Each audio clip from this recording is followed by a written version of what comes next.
আসসালামু আলাইকুম। সবাইকে অনেক অনেক প্রীতি এবং শুভেচ্ছা জানিয়ে শুরু করছি টিএইচএমএস লাইভ ক্লাস। তার আগে আমি একটু আমার পরিচয়টা দিয়ে নিচ্ছি। আমি doctor Laboni Amin, DHMS BHMC Dhaka, BSS honours MSS economics under Dhaka university এবং আসলে আহমেদ মেডিকেল কলেজ অ্যান্ড হাসপাতালে লেকচারার হিসেবে আছি। আমার আজকের সাবজেক্টটি হচ্ছে বেলিস পার্নেস। এই বিষয়টি নিয়ে আমি বলবো, তবে তার আগে ছোট্ট কিছু কথা বলে নেই।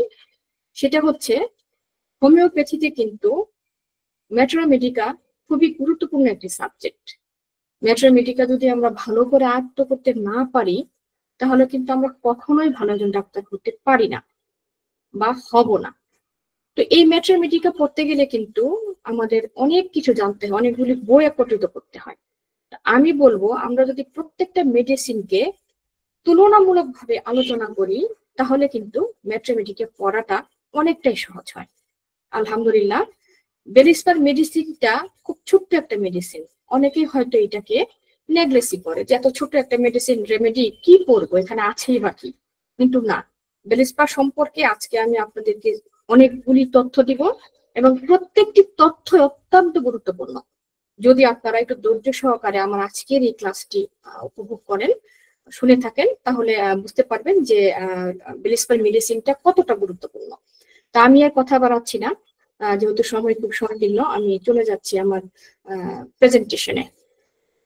বেলিস পার্নেসি এর কমন নেম সাধারণত ডেইজি ফুল, যেটাকে আমরা বলি ডেইজি ফুল নামে, ডেইজি ফ্লাওয়ার নামে কমন একটি নাম।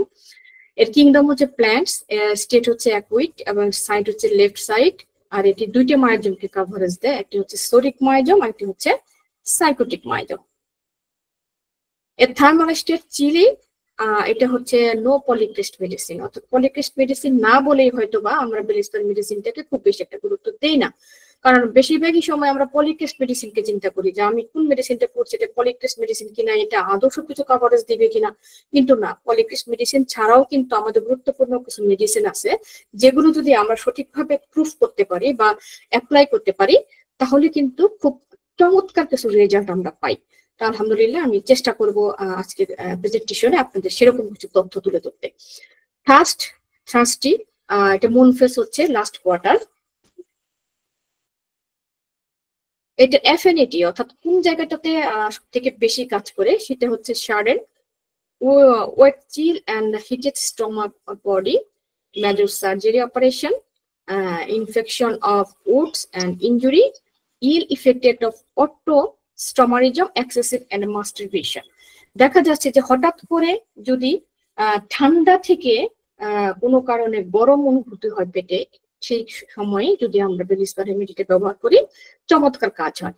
আর এছাড়া হচ্ছে ইনফেকশন অফ উডস, মানে দেখা যাচ্ছে যে কারণ কেটে যাচ্ছে সেটা খুব সহজে শুকাচ্ছে না, সেটা লাল হয়ে যাচ্ছে, সেটার সাথে র্যাশ বের হচ্ছে বা সোয়ালাইং হয়েছে, এই ধরনের ক্ষেত্রে কিন্তু এই বেলিসপার মেডিসিনটা কাজ করে। এবং সার্জিক্যাল কারণে, কোনো প্রকার ইনজুরির কারণে এবং কোনো ট্রমাটিক্যাল বা ইফেক্টেড কারণে কিন্তু এই বেলিসপার মেডিসিনটা কাজ করে। ইনশাআল্লাহ ধীরে ধীরে আমি সবকিছু বোঝানোর চেষ্টা করছি। মডালিটি ভেরি ভেরি ইম্পর্টেন্ট একটি বিষয়। প্রত্যেকটি রেমেডির মডালিটি জানা কিন্তু খুবই গুরুত্বপূর্ণ একটি বিষয়। তো আমি চেষ্টা করছি বেলিসপার মেডিসিনের মডালিটি সম্পর্কে জানতে। এটা টাচে বাড়ে, অর্থাৎ পেশেন্ট আমাদের কাছে এসে বলবে যে আমার যদি পেইন হয়, যদি আমি সেই জায়গা থেকে টাচ করি তাহলে ব্যথাটা বৃদ্ধি পায়। কোল্ড বাথ অর ড্রিঙ্ক, অর্থাৎ ঠান্ডা কোনো পানি পান করলে এবং যদি তার সে যদি ঠান্ডা পানিতে গোসল করে, হ্যাঁ, তাহলে কিন্তু তার রোগ লক্ষণ বেড়ে যায়। বিকামিং চিল্ড হোয়েন হট, অর্থাৎ দেখা যাচ্ছে যে খুব ঠান্ডা হঠাৎ করে আবার গরম, অথবা গরম হঠাৎ করে ঠান্ডা, মানে এই যে একটা পরিবেশ, এখানে থেকে কিন্তু এই বেলিসপার রেমেডিটা কিন্তু খুব চমৎকার কাজ করে। বিফোর স্ট্রম, অর্থাৎ ঝড়ো হাওয়া আবহাওয়া, একটু গরম গরম ওয়েদার, এটুকুর ক্ষেত্রে। আর কমে কিসে?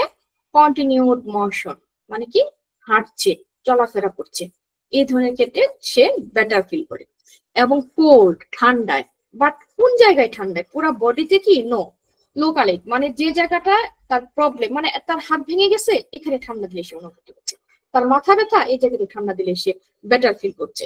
তো এই সেই লোকেশনটাতে যদি সে ঠান্ডা প্রয়োগ করে তাহলে পেশেন্ট বেটার ফিল করে। আচ্ছা, এবার আমি আসছি আসল কথা, কেন আমি বেলিস্পার মেডিসিনটা পড়বো, অথবা কেন বেলিস্পার মেডিসিনটা এত জনপ্রিয় বা এত গুরুত্ব, যেটা আমি বলছি না, কথাটা কিন্তু আমার নয়। বেলিস্পার মেডিসিনটা সম্পর্কে আমাদের বিজ্ঞদের এত এত মতামত। আমি যদি এই বিজ্ঞদের কথাগুলো যদি আমি তুলে ধরি তাহলে আপনারা বুঝতে পারবেন যে বেলিস্পার রেমেডিটা কত গুরুত্বপূর্ণ একটি রেমেডি। প্রথমে আমি আসি ডক্টর বার্নেট। ডক্টর বার্নেট বলেছিলেন যে নিজস্ব স্বতন্ত্র ওষুধগুলোর মধ্যে অন্যতম এটি। আমি আবারও বলছি, ডক্টর বার্নেট বলেছেন নিজস্ব স্বতন্ত্র ওষুধগুলোর মধ্যে অন্যতম এটি, অর্থাৎ যতগুলো স্বতন্ত্র ওষুধ আছে তার মধ্যে অন্যতম ওষুধ হিসেবে খ্যাত দেন আমাদের ডক্টর বার্নেট। আমি যদি ডক্টর ক্লার্ক এবং ডক্টর লিপির কথা বলি, আমরা এই নামগুলি অহরহই পরিচিত এবং এগুলো আমাদের পায়োনিয়ার, এবং তারা কিন্তু হোমিওপ্যাথির জন্য যথেষ্ট পরিমাণে মানে কি বলবো নিজের জীবনকে উৎসর্গ করেছেন শুধুমাত্র হোমিওপ্যাথির জন্য। তা আমি যদি ডক্টর ক্লার্ক এবং ডক্টর লিপির কথা বলি, উনি বলেছিলেন ডেইজি ফুলটি এমন যে, অর্থাৎ ডেইজি ফুল অর্থাৎ আমি বুঝতেই পারছেন যে এটা বেলিস্পারের আরেকটি নাম হচ্ছে ডেইজি ফুল, এমন যে বারবার মাথা নাড়ানোর পরেও আবার হাসি মুখে মাথা তুলে দাঁড়ায়, খুব সহজেই উঠে দাঁড়ানোর প্রবৃত্তিকেই একে দৃষ্টি আকর্ষণ করে নিয়েছে। আমি কথাটুকু নেক্সটে আবার ব্যাখ্যা করব। কথাটুকু আমি আবার বলছি, ডাক্তার ক্লার্ক এবং ডাক্তার লিপি বলেছেন ডেইজি ফুল এমন যে বারবার মারানোর পরও আবার হাসি মুখে মাথা তুলে দাঁড়ায়, খুব সহজেই উঠে দাঁড়ানোর প্রকৃতি থেকে একে দৃষ্টি কেড়ে নিয়েছে। এটা হচ্ছে ডাক্তার ক্লার্ক এবং লিপির কথা। আবার আমি যদি ডাক্তার কার্ল পিপারের কথা বলি, ডাক্তার কার্ল পিপার কি বলেছেন? ডাক্তার কার্ল পিপার বলেছেন যে সাধারণত ডেইজি সম্পর্কে উনি বলেন পাতা এবং কখনো কখনো এর মূল ব্যবহৃত হয়েছে এবং আঘাতজনিত উদ্ভিদগুলোর মধ্যে একে অন্যতম বলে গণ্য করা হয়। আঘাতের ক্ষেত্রে পানীয় রূপে যদি এটি ব্যবহৃত হয় তবে জমাট বাঁধা রক্তকে ঘন রক্তে মিশে যাওয়ার কাজে খুবই উপকারী বলে বিবেচিত করেছেন। বিশেষ করে প্লুরিসি এবং নিউমোনিয়ার ক্ষেত্রে এই ওষুধটি অসাধারণ কাজ করে। তাহলে দেখেন ডাক্তার কার্ল পিপার কিন্তু খুব চমৎকার কিছু তথ্য বলেছে, রক্ত জমাট বাঁধাটাকে তরল করা এবং প্লুরিসি এবং নিউমোনিয়ার কাজে কিন্তু এই ডেইজি অর্থাৎ বেলিস্পার চমৎকার একটা রেমেডি। তারপরে যদি আমি এখানে ডাক্তার কিংস ইভেলের কথা আমি তুলে ধরি, ডাক্তার কিংস ইভেল কিন্তু বলেছিলেন যে যারা এটা যদি মানে সিদ্ধ করে অভ্যন্তরীণ ভাবে এবং পাতায় পুলটিস ভাবে ব্যবহৃত করা হয়, এক্ষেত্রে মেডিসিনটি অসাধারণ কাজ করে এবং এটি একটি ভেষজ রেমেডি। এই ডেইজি ফুলটা একটি ভেষজ রেমেডি।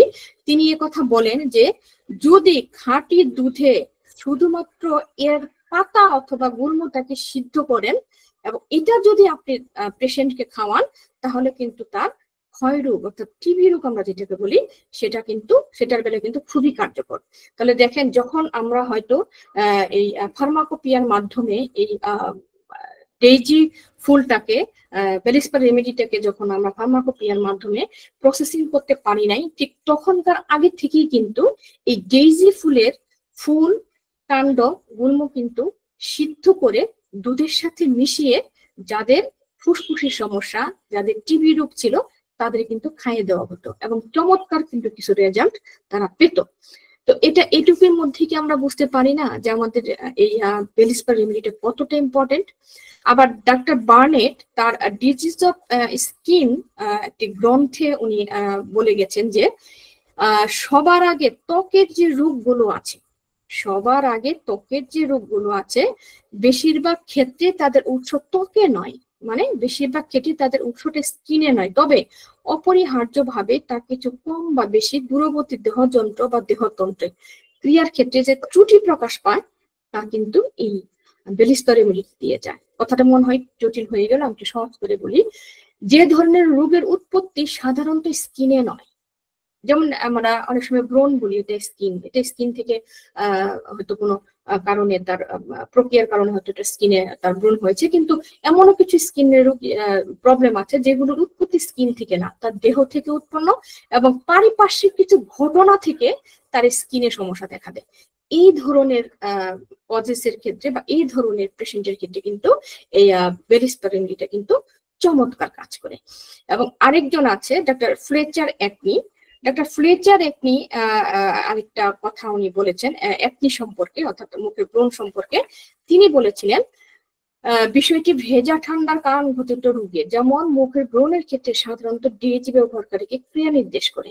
অর্থাৎ ভেজা এবং ঠান্ডার ক্ষেত্রে যদি কখনো কারো স্কিনে ব্রণ দেখা দেয় তাহলে কিন্তু এই বেলিস রেমেডিটা কিন্তু চমৎকার কাজ করে।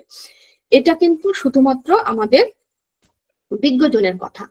এখন দেখেন এই ডেইজি ফুল নিয়ে আমাদের শেক্সপিয়ারও কিন্তু ডেইজি ফুল নিয়ে অনেক কবিতা লিখেছেন। এটা হয়তো আমরা জানি না। আপনারা যদি ড্রাফট পিকচার বইটা একটু ফলো করেন, এই ড্রাফট পিকচার বইটাতে কিন্তু ওখানে শেক্সপিয়ার কিন্তু যখন তৎকালীন সময়ে কোনো প্রেমিকাকে মানে ভালোবাসার নিবেদন করা হতো, সাধারণত একটা প্রেমিক প্রেমিকাকে ভালোবাসা নিবেদন হিসেবে কিন্তু গোলাপ ফুল দেয়। এটা একটা প্রচলিত নিয়ম।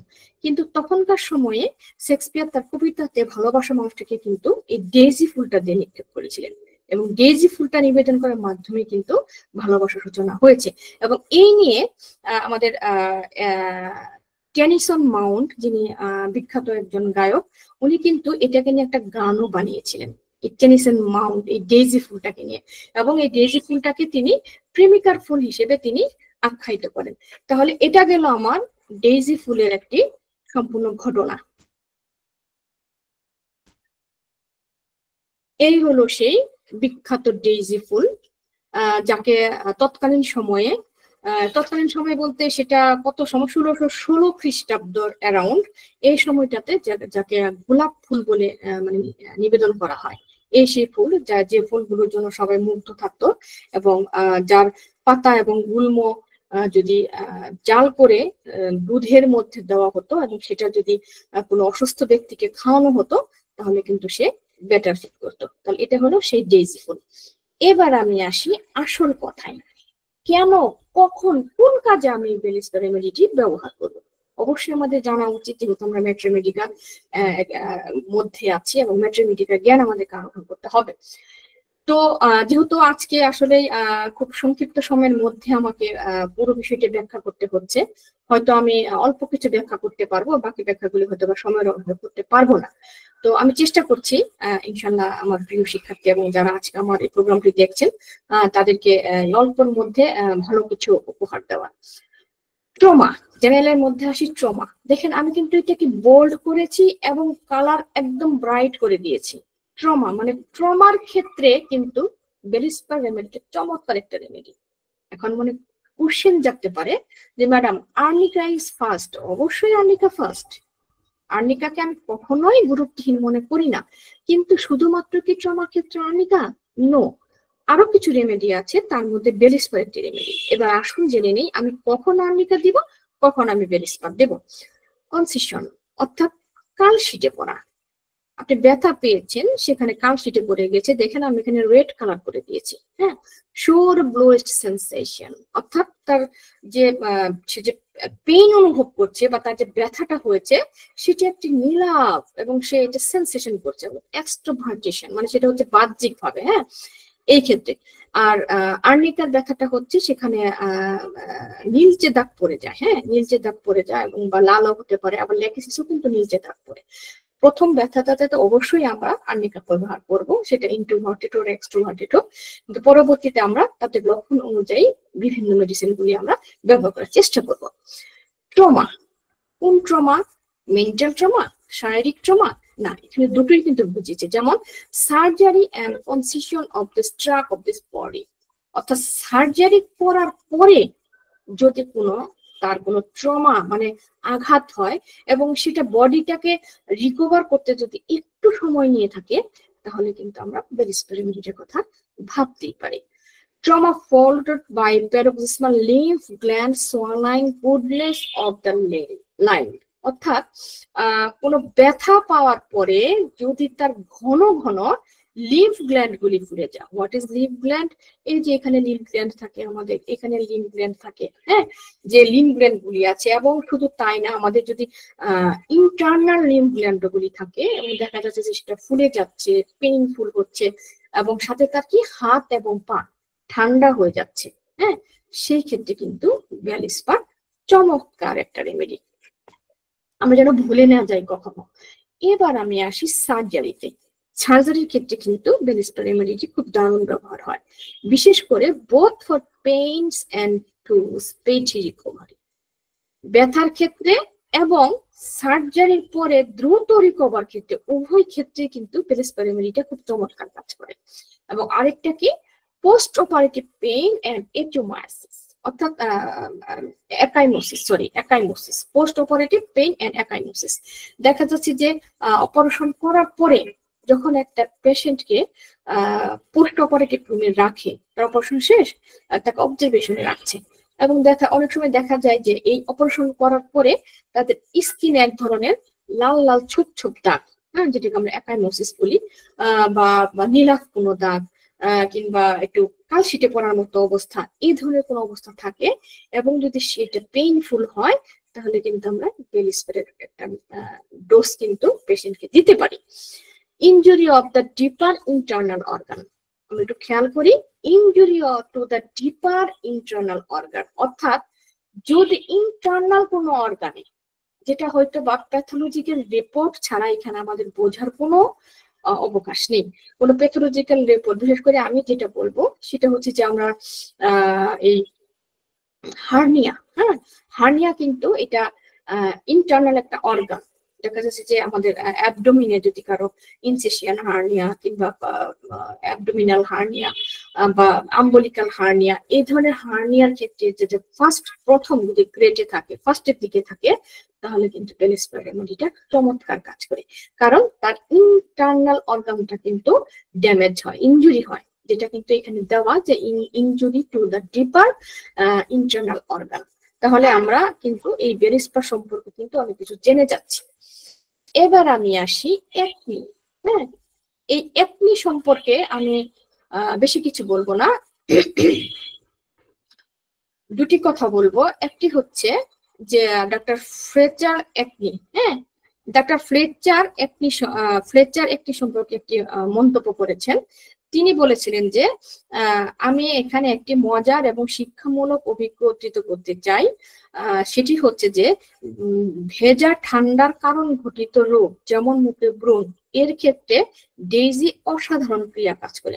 যেহেতু আমি মনে করি বাস্তবে পর্যবেক্ষণের গুরুত্ব অনেক বেশি, তাই আমি আমার নিজের জ্ঞানের উৎসগুলোকে বলবো। অর্থাৎ যদি কখনো দেখা যায় যে গরম থেকে কোনো কারণে কারো মুখে ব্রণ বের হচ্ছে, একটি দেখা দিচ্ছে, তাহলে কিন্তু এই ভ্যালিস্পার রেমেডিটি খুব চমৎকার কাজ করে। এবং এখানে আরেকটা ক্রিস্টোফার স্পোরার কিন্তু তার চমৎকার একটি রূপলিপির মাধ্যমে কিন্তু এখানে বুঝিয়েছেন যে একনির জন্য কত গুরুত্বপূর্ণ একটা রেমেডি হচ্ছে ভ্যালিস্পার। আমি খুব সংক্ষিপ্ত করে আমি তার রূপলিপিটি তুলে ধরছি। ওনার একজন পেশেন্ট ছিল, যিনি হচ্ছেন, এটা কিন্তু অনেকদিন আগের কথা, সেই 1619-20 শতকের কথা। তখন দেখা গেল যে 30 বছরের এক মহিলা তার কাছে আসলেন এবং সে অবজেকশন দিল যে 12 বছর বয়স থেকে তার মুখে ব্রণ, এবং ব্রণগুলি এমন অবস্থা যে 3 সপ্তাহে তার একবার মুখের মধ্যে ব্রণগুলি বের হয়, এবং আবার মাঝে মাঝে চলেও যায়, কিন্তু এটা কিন্তু তার পিরিয়ডের সাথে কোনো রিলেটেড না, হ্যাঁ, পিরিয়ডের সাথে রিলেটেড না। এবং এই ব্রণগুলো এমন অবস্থা যে সেখান থেকে মানে ভেজা ভেজা উদ্ভিদ বা রসালো রস ঝরতো, এবং সে কি করতো, তার পুরো মুখটাকে স্কার্ফ দিয়ে ঢেকে রাখতো, কারণ তার ড্রেস নষ্ট হয়ে যাবে বা তার কাছে একটা বিচ্ছিরি ব্যাপার ছিল, যার কারণে সে স্কার্ফ দিয়ে সবসময় তার মুখটাকে ঢেকে রাখতো। তো যখন ডক্টর ক্রিস্টোফ স্পোরার তার পুরো রূপলিপিটা নেন এবং অতীত জিজ্ঞাসা করেন, তখন উনি বলেছিলেন যে আমার বয়স যখন 12, তখন আমি মানে যে খড়ের গাদা নিয়ে কাজ করছিলাম, যেহেতু গ্রামের মানুষ তারা একটু কাজের লোকই বেশি, খড়ের গাদা নিয়ে কাজ করেছিলাম প্রচন্ড রোদের মধ্যে, এবং আমার এক সময় মুখ একদম উত্তাপে লাল হয়ে যায়, আমি প্রচন্ড তৃষ্ণার্ত থাকি এবং সেই সময় আসে আমার পাশে, মানে আমি যে মাঠে চড়াতাম এবং খড় নিতাম, তার পাশে একটি পুকুর ছিল বা নদী ছিল, যাই হোক, সেখানে আমি আমার মুখটাকে একটু ধুই, মানে পানির ঝাপটা দিয়ে একটু ধুই। এই ধোয়ার পর থেকে আমি দেখি যে আমার মুখে এরকম অবস্থা, এবং সেটা একদম বর্তমান সময়ে আমি বলবো যে বসন্তের দাগ, আপনারা দেখেছেন কিনা, একদম খোঁচা খোঁচা খোঁচা খোঁচা সারাটা মুখে এরকম একটা দাগ তার পরে যেত। এবং এটা কোনোভাবেই, তিনি আজকে, এখন তার বয়স 30, তার হয়েছে কিন্তু 12 বছর বয়সে, চিন্তা করেন কত বছর বয়সে হচ্ছে, এখনো কিন্তু তার সেটা রিকভার হয়নি। তো ক্রিস্টোফ স্কোয়ার, সে আর কোনো কিছুই না ভেবে সে কিন্তু এই বেলিস্পার LM3 রেমেডিটা এবং 3x পাওয়ারের রেমেডিটা ব্যবহার করেন, এবং আলহামদুলিল্লাহ কিছুদিনের মধ্যে কিন্তু তার সমস্ত ব্রণগুলি চলে যায় এবং সেটার কোনোভাবেই ব্যাক করে না। আমার মনে হয় একনির জন্য এতটুকুই যথেষ্ট। তাহলে আমরা বুঝতে পারবো যে একনির জন্য কতটা গুরুত্বপূর্ণ একটা রেমেডি হচ্ছে বেলিস্পার। এবার আমি আসি অ্যাবডোমেন। এটাও খুব গুরুত্বপূর্ণ। কিসের জন্য? Soreness of abdominal wall in pregnancy, যেটা আমি বললাম, যদি প্রেগন্যান্সি অবস্থায় কোনো মহিলার অ্যাবডোমিনাল ওয়াল, মানে একদম পেটের যে ভিতরের অ্যাবডোমিনাল ওয়ালটা আছে, সেখানে যদি সে কখনো ক্ষত ক্ষত ক্ষত ভাবে একটা অনুভূতি যদি সে ফিল করে, তাহলে কিন্তু এই বেলিস্পার রেমেডিটা চমৎকার কাজ করে। একবার ট্রাই করে দেখতে পারেন। এবার আমি আসি প্রেগনেন্সি, যেহেতু প্রেগনেন্সি নিয়ে কথা উঠেই গেল, তাই আমি প্রেগনেন্সি নিয়ে বললাম। প্রেগনেন্সি সম্পর্কে আসলে ডাক্তার বার্নেট, হ্যাঁ, অসাধারণ কিছু তথ্য আপনার ড্রাগ পিকচার বইটি যদি থাকে আপনারা দেখবেন, ড্রাগ পিকচার বইটিতে উনি বলেছেন, এবং সেটা হচ্ছে অর্গানিক ডিজিজেস অফ হিউম্যান। সে বইটিতে তিনি স্পষ্ট করে লিখে গিয়েছেন যে যখন কোনো মহিলা অন্তঃসত্ত্বা হয়, তখন কিন্তু তার মধ্যে বেশ কিছু ঘটনা ঘটে যেগুলো সে নিজেও জানে না, তার মনের অজান্তে। যেমন তার হাঁটাচলা করা অসুবিধা, তার খেতে অসুবিধা, তার চলাফেরা করতে অসুবিধা। এই ধরনের রোগীদের, এই ধরনের পেশেন্টদের ক্ষেত্রে কিন্তু বেলিস্পার রেমেডিটা, এবং শুধু তাই নয়, বেলিস্পার্নেসি এমন একটা চমৎকার রেমেডি। তিনি পর্যবেক্ষণ করে দেখলেন যে যদি কোনো প্রেগনেন্সি মহিলার ভ্রূণের আকৃতিটা বিকৃতি থাকে, অর্থাৎ দেখা যাচ্ছে যে তার যে প্রেগনেন্সি কন্টিনিউ করেছে, যে ভ্রূণটা আছে, সেই ভ্রূণের আকৃতিটা স্বাভাবিক নয়, বিকৃত আকৃতি, সেই ক্ষেত্রে যদি আপনি একবার এই বেলিস্পার মেডিসিনটা যদি প্রয়োগ করতে পারেন, তাহলে কিন্তু এখানে খুব চমৎকার রেজাল্ট পাওয়া যায়। এবং এটা আমার কথা নয়, এটা ডাক্তার বার্নেট নিজে বলেছেন যে তার এরকম একটা পেশেন্ট এসেছিল, যেখানে তার পেশেন্টের হাঁটা চলা, উঠা বসা এবং তার ব্রণের একটি পা ছোট এবং একটি পা বড় ছিল, এবং তিনি কিন্তু এই বেলিস্পার রেমেডিটা দিয়ে কিন্তু চমৎকার ফলাফল পান। তাহলে দেখেন প্রেগনেন্সির ক্ষেত্রে এই বেলিস্পার রেমেডিটা আমাদের কত গুরুত্বপূর্ণ একটা রেমেডি। অথচ ছোট রেমেডি মনে করে কিন্তু আমরা এই বেলিস্পার রেমেডিটা পড়ি না। আমরা কি পড়ি? সব বড় বড় রেমেডি পড়ি, পলিক্রেস্ট রেমেডি গুলি পড়ি। কিন্তু কিছু কিছু ক্ষেত্রে আছে যেগুলো ছোট রেমেডি গুলো কিন্তু আমাদের খুব ভালো কাজ করে। এবার আমি আসি জেনিটেরিয়া, অর্থাৎ এটা মেল ফিমেল উভয় জেনিটেরিয়া। আমি অ্যাজ এ মহিলা ডক্টর, তাই আমি বিশেষ করে ফিমেল জেনিটেরিয়ার কথাটাই বেশি ভেবেছি। এখানে কি আছে? has been used successfully in case of marked dysmenorrhea. What is dysmenorrhea? Dysmenorrhea হচ্ছে বাদকযুক্ত ব্যথা, অর্থাৎ কষ্টকর ব্যথা। মাসিক চলাকালীন সময়, ঋতুস্রাব চলাকালীন সময় যদি কারো কষ্টদায়ক মাসিক হয় বা ঋতুস্রাব হয়, তাকে সাধারণত আমরা ডিসমেনোরিয়া বলি।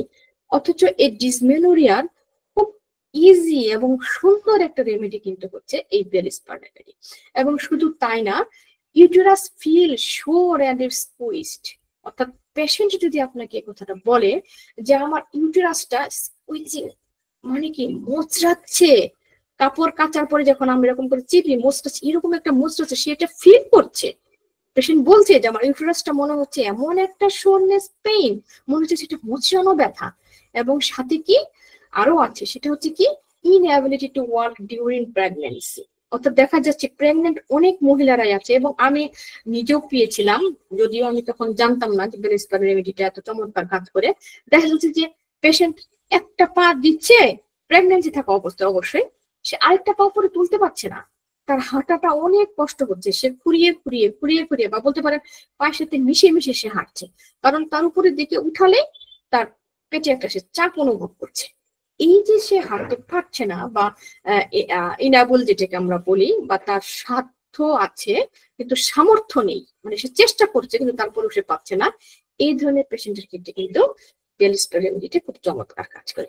এবং আরেকটি কি, ভেরিসোকোসাইটিস ডিউরিং প্রেগনেন্সি। প্রেগনেন্সি অবস্থায় যদি ভেরিকোসাইটিস হয়, এটা এক ধরনের ভেইন ফুলে যাওয়া, তাহলেও কিন্তু আমরা বেলিস্পার রেমেডির কথা চিন্তা করব। তারপরে একটা কি বিষয়, হাইপারট্রফি অফ ইউটেরাস। তার মানে কি, অনেক সময় দেখা যায় প্যাথোলজিক্যাল রিপোর্টে আমরা দেখি যে তার ইউটেরাসটা বড় হয়ে গেছে, ফুলে গেছে, হ্যাঁ, সোয়ালাইন হয়েছে, এবং সে পেইন অনুভব করছে, যেটাকে আমরা বলি হাইপারট্রফি অফ ইউটেরাস। এই হাইপারট্রফি অফ ইউটেরাসের ক্ষেত্রেও কিন্তু বেলিস্পার একটি চমৎকার রেমেডি। যদি আপনি লক্ষণগুলো ধরে দিতে পারেন তাহলে কিন্তু ম্যাজিকের মতো কাজ করবে। এবং আরেকটা কি, মার্ক ডিসমেনোরিয়া, যেটা আমি অলরেডি আগে আলোচনা করে ফেলেছি। ডিসমেনোরিয়ার ক্ষেত্রে খুব ভালো একটা রেমেডি হচ্ছে বেলিস্পার। এবার আমি আসি চেস্ট অর্থাৎ বুকের ক্ষেত্রে বেলিস্পার রেমেডিটি কেমন কাজ করে। Breast cancer after injury to the breast. আপনি চিন্তা করেন, যাদের ব্রেস্ট ক্যান্সার, বেলিস্পার কিন্তু ক্যান্সার ট্রিটমেন্টের জন্য কিন্তু একটা রেমেডি, এবং সেটাকে ইনজুরি হওয়ার পরে তার ব্রেস্ট ক্যান্সার হচ্ছে।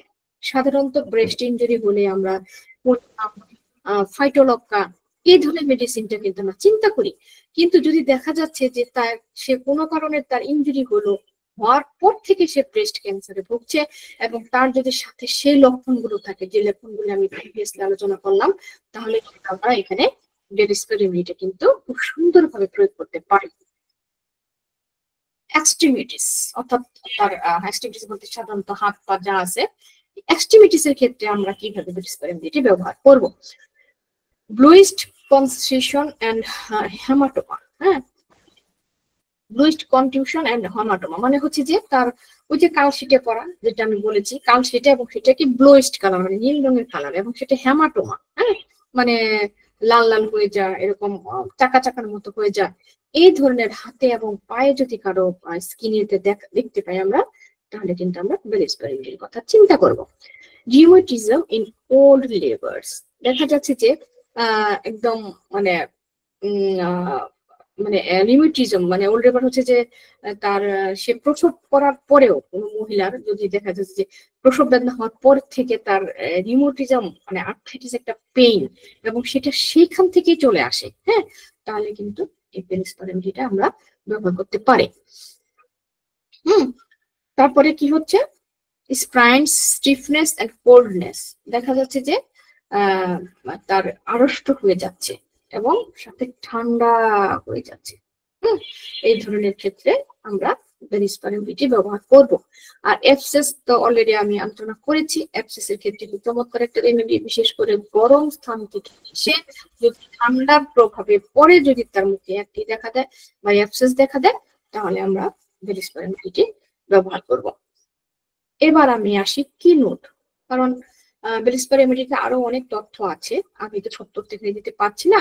খুব সংক্ষিপ্ত করে যদি আমি বেলিস্পার রেমেডিটাকে একসাথে তুলে ধরি, যেটাকে আমরা বলি ম্যাথমেটিক্স এর থিওরি বা ম্যাথমেটিক্স এর সূত্র, হ্যাঁ, তাহলে আমি কিনোট হিসেবে কয়েকটা কিনোটকে আমি এখানে প্রাধান্য দিয়েছি, যেটা হয়েছে left side affection with a very শোর অ্যান্ড ব্লোয়েস্ট ফিলিংস। অর্থাৎ সবসময় লেফট সাইডে সে তার এফেকশন হবে এবং এটা ক্ষত করে একটা পেইন থাকবে, এবং সাথে কি ব্লুইস্ট ফিলিং মানে কেমন চাপ চাপ ব্যথা ফিলিংস। এটা কিন্তু নীল রং আমরা দেখতে পারি, কিন্তু তার ফিলটাই হবে একটু নীলাভ নীলাভ, মনে হচ্ছে যে চেপে চেপে ধরছে, কেমন যেন একটু আঘাত পাইলে যেরকম একটু টান টান একটা অনুভূতি, সেরকম একটা ফিল সে করছে।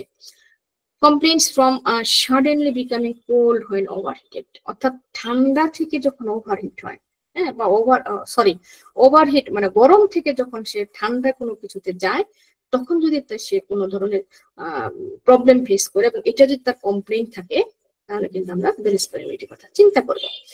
Effects of cold or ice drink when heated.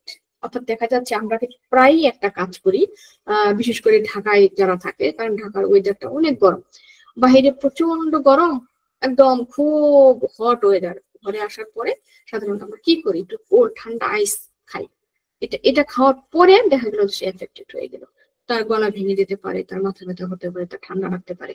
আমরা কিন্তু এখানে সাধারণত ব্রায়োনিয়ার কথাটা চিন্তা করি, হ্যাঁ, ব্রায়োনিয়া। কিন্তু ব্রায়োনিয়া ছাড়াও কিন্তু বেলিস্পেরিনডিটাও কিন্তু চমৎকার কাজ করে যদি আপনি লক্ষণ মিলিয়ে পেশেন্টকে দিতে পারেন।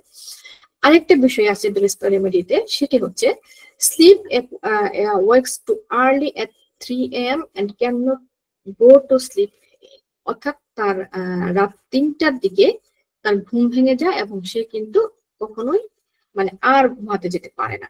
সাধারণত কি হয়, অনেকের ঘুম ভেঙে গেলে একটু হাঁটাহাঁটি করে, একটু অস্থিরতা থাকে, পরে আবার বিছানায় গেলে হয়তো সে ঘুমিয়ে যায়। কিন্তু বেলিস্পারের পেশেন্টদের যখন 3টার দিকে যদি তার ঘুম ভেঙে যায় এবং সে যদি বিছানায় যাওয়ার পরেও যদি তার ঘুম না আসে, তাহলে কিন্তু আমরা ঘুমের ক্ষেত্রে এই বেলিস্পারিনটা কিন্তু দিতে পারি।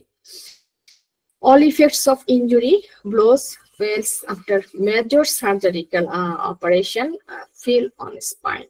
দেখা যাচ্ছে যে বেশিরভাগ ক্ষেত্রে যাদের ইনজুরি হয়েছে, বায়োলস মানে পেটের কোনো সমস্যা, পেটের ইনজুরি যেটা আমি হার্নিয়ার কথা বললাম, এবং সেটা কালশিটে পড়ে গিয়েছে এবং পোস্ট অপারেটিভের পরে, এই ধরনের ক্ষেত্রে কিন্তু এই বেলিস্পেরিনটা খুব চমৎকার কাজ করে। এবং শোরনেস অফ পার্ট, দেখা যায় কোনো পার্টে যদি ক্ষত হয়, শোরনেস, হ্যাঁ, ক্ষত হয় বা ক্ষত ক্ষত একটা অনুভূতি থাকে, তাহলে কিন্তু বেলিস্পেরিনটা খুব ভালো কাজ করে।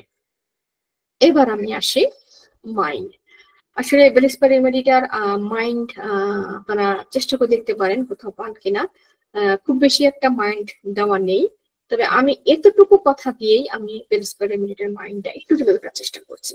যে কথাটি আমি প্রথমে শুরু করেছিলাম, যে ডেইজি ফুল, অর্থাৎ বেলিস্পেরিনের একটা ক্লার্ক একটি কথা বলেছিলেন যে ডেইজি ফুল এমন যে বারবার মারানোর পরও আবার হাসি মুখে মাথা তুলে দাঁড়ায়। আমি প্রথমে কিন্তু টপিকটা দিয়ে শুরু করেছিলাম, খুব সহজেই উঠে দাঁড়ানোর প্রবৃত্তি একে দৃষ্টিতে নিয়ে নিয়েছে। তো এই কথাটি থেকে আমি মাইন্ডটাকে তুলে ধরি যে বেলিস্পার পেশেন্টেরা খুব নরম স্বভাবের হয়, হ্যাঁ, এবং তারা খুব যোদ্ধা হয়।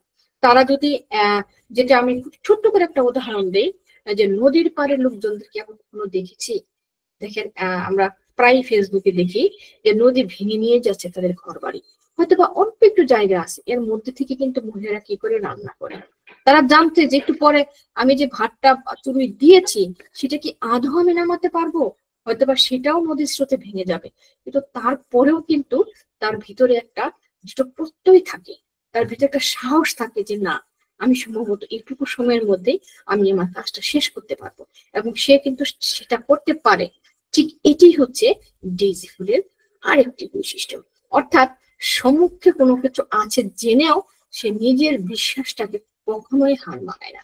এবং দেখা যাচ্ছে যে বারবার তাকে কেউ ভর্ৎসনা দিচ্ছে, বারবার সে কাজে লস খাচ্ছে, সে হেরে যাচ্ছে, সে প্রতারিত হচ্ছে, সে মানসিক থেকে আপসেট, বাট তারপরেও কিন্তু সে মেন্টালি দিক থেকে নিজেকে আবার নতুন করে দাঁড়ায়। সে ভাবে যে না, এর নামে জীবন নয়, আমি যদি আবার একটু নিজেকে দাঁড়া করাতে পারি তাহলে আমি সবকিছুতে আবার আগের ফিরে পাবো।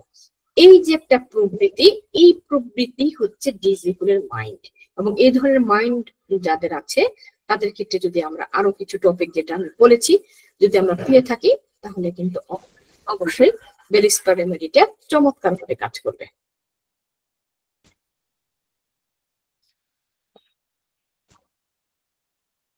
আচ্ছা, এবার আমি আসি রেড লাইন সিমটমস।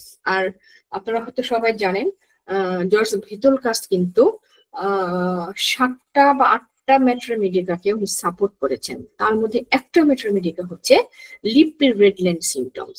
তা আমি যদি রেড লাইন সিমটমস এর ছোট্ট একটি কথা শুধু বলি, আর কিছু না, শুধু এটুকুই ব্যাখ্যা করবো। উনি বলেছেন রেড লাইন সিমটমের মধ্যে general aggravation after getting wet or taking cold things when overheated and yes spraying, মানে এটাকে যদি আমি বাংলা রূপান্তর করি, হ্যাঁ, যেটা হয়তো খুব সহজ হবে দেখার জন্য, যে যখন দেহ গরম থাকাকালে ঠান্ডা পানীয় পান করার জন্য কোনো রোগ হয়, তখন বেলিস্পার আরোগ্যকারী একটা রেমেডি।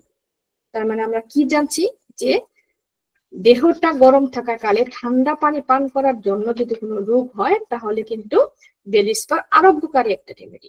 আমি এটাকে 3টি ভাগে ব্যাখ্যা করব। ফার্স্ট ব্যাখ্যা, যেটা আমাদের ডাক্তার, এটা কি নাম ওনার, সরি আমি একটু বইয়ের সাহায্য নিচ্ছি আসলে, জ্ঞানী লোকেদের বক্তব্যগুলোকে ঠিক সেভাবেই বলতে হয় যেভাবে উনি বলেন, যার কারণে আমার এটা হেল্প নেওয়া, অন্য কোনো কারণে না। এখানে ডাক্তার বলেছেন যে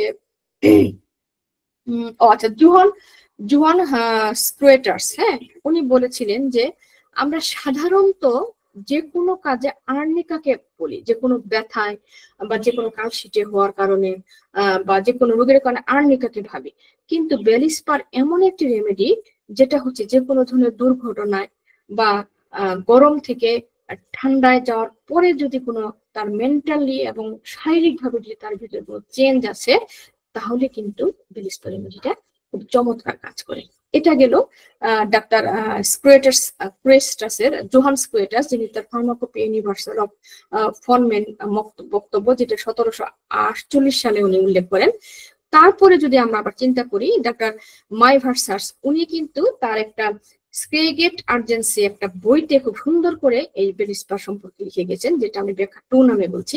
তিনি বলেছিলেন যে ভেজসটি এত ক্রিয়া প্রতিটি গেট এবং দরজার উপরে গরিব কৃষকদের উপকার করার জন্য লিখে রাখা উচিত। অর্থাৎ আমি এখানে একটু ব্যাখ্যা করি, যখন আগের লোকেরা, যেটা আমি প্রথমে বলে আসছিলাম, যে প্রথম দিকে যখন হয়তো আর্নিকা সম্পর্কে কেউ জানতো না বা এটাকে আমাদের ফার্মাকোপিয়া হয়নি, তখন কিন্তু গরিব লোকেদের দরজায় কিন্তু এই ডেইজি ফুলের কি কি মানে সমাধান বা কি কি উপকারিতা তার লেখা থাকতো। এবং দেখা গেল যে তারা কোনো গরম থেকে কাজ করছে, গরমের থেকে কাজ করার পরে হয়তো তারা ঠান্ডা পানি খাচ্ছে বা কোনো বাতাসে তাদের সমস্যা দেখা দিচ্ছে, তারপরে কিন্তু তারা এই ডেইজি ফুলটাকে কিন্তু গরম করে সিদ্ধ করে দুধের সাথে তারা পান করতেন এবং তৎক্ষণাৎ ভাবে কিন্তু তারা খুব চমৎকার উপকার পেতেন, যেটা আমি ব্যাখ্যা 2-তে দিলাম। এবং ব্যাখ্যা 3-তে আমি সুন্দর করে দিচ্ছি, যেটা ক্রিস্টোফ স্কোয়াস তার একটি মেট্রোমেডিকা প্রেগন্যান্টিয়াতে লেখা আছে, যে সুন্দর করে লিখেছে যে যখন দেখো গরম থাকাকালে ঠান্ডা পানীয় পান করার জন্য কোনো রোগ হয়, তখন আমরা অবশ্যই বেলিস্পার মেডিসিনটি ব্যবহার করবো। এবং ওনারই একটি রূপলিপি কিন্তু আমি অলরেডি আগের বারে ব্যাখ্যা করেছি, তাই নতুন করে যাচ্ছি না। তাহলে আমি বেলিস্পার রেমেডিটার সম্পর্কে যদি রেড লাইন সিমটমটা বলি, আমি কিছু চমৎকার করে এটুকু পারি যে দেহ গরম থাকা অবস্থায় যদি কেউ ঠান্ডা পানি পান করে এবং তারপরের থেকে যদি কোনো রোগ হয়, তাহলে বেলিস্পার আরো উপকারী। এই একটি কথা একদম পুরো থিমটাকে তুলে ধরেছে এবং একটি কথার মাধ্যমে আমি জানতে পারছি যে বেলিস্পার রেমেডিটা কতটা ইম্পর্টেন্ট একটা রেমেডি। এবার আমি আসি ক্লিনিক্যাল ট্রায়াল, অর্থাৎ আমাদের বিজ্ঞ যারা আছেন, হোমিওপ্যাথিক পায়োনিয়ার যারা আছেন, তারা কিভাবে এই বেলিস্পার রেমেডিটাকে ক্লিনিক্যাল প্রুফ করেছেন।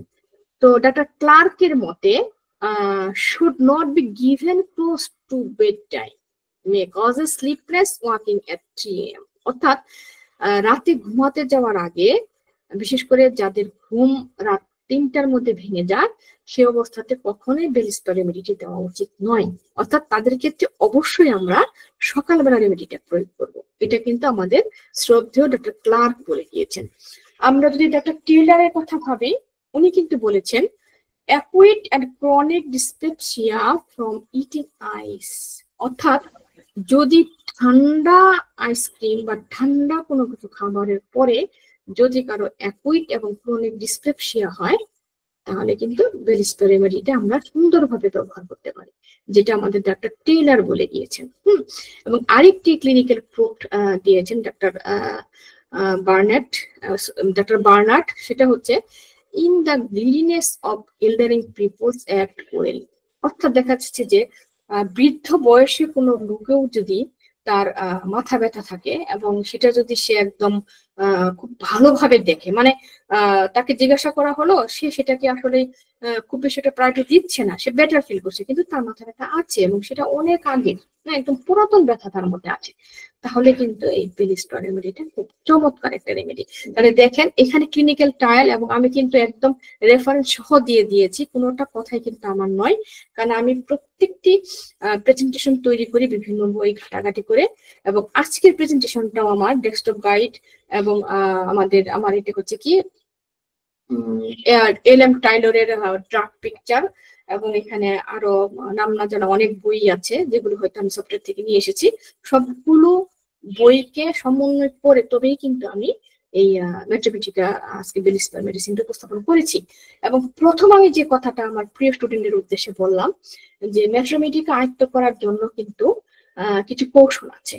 তার মধ্যে একটি হচ্ছে অবশ্যই আমরা বিভিন্ন বই ফলো করব এবং কি তুলনামূলকভাবে আলোচনা করব প্রত্যেকটি রেমেডি কি কি আছে। যেমন আজকে আমি বেশিরভাগ সময় কিন্তু আর্নিকার সাথে বেলিস্পার রেমেডিটা কিন্তু তুলনা করেছি।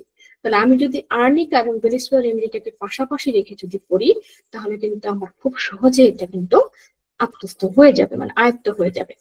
এবার আমি আসি, আমি একদম লাস্ট পর্যায়ে চলে এসেছি আমার প্রেজেন্টেশনের, রেমেডি রিলেশনশিপ, অর্থাৎ আমি এটার সাথে কাকে কম্পেয়ার করতে পারি। সেটা হচ্ছে আর্নিকা, আর্সেনিকাম এলবাম, পোনিয়াম, হেমামালিস, হিপার সালফার এবং পিক্রিক অ্যাসিড। যেটা শুধু এখানে আমি না, মানে এখানে আমার না, এটা কিন্তু আমাদের একজন ডাক্তারও উনি, হ্যাঁ উনি আমাদের ক্লার্কও কিন্তু সবসময় এটা কম্পেয়ার করতো, যেটা হচ্ছে আর্নিকা, ক্যালেন্ডুলা, হাইপেরিকাম, পোনিয়াম, আর্সেনিকাম এলবাম, হেমামালিস, ইনাদের সাথেও কিন্তু এই বেলিস্পার রেমেডিটাকে কিন্তু তিনি কম্পেয়ার করতেন। তাহলে এই রেমেডি গুলোর মাধ্যমে কিন্তু আমরা বেলিস্পার রেমেডির সাথে কম্পেয়ার করতে পারি। তো আশা করি আজকে আমার প্রেজেন্টেশনটি আপনাদের ভালো লেগেছে। যদি পুরো সময় ধরে আমার এই প্রেজেন্টেশনটি দেখে থাকেন তাহলে অবশ্যই বেলিস্পার সম্পর্কে অনেক কিছু জানতে পারবেন।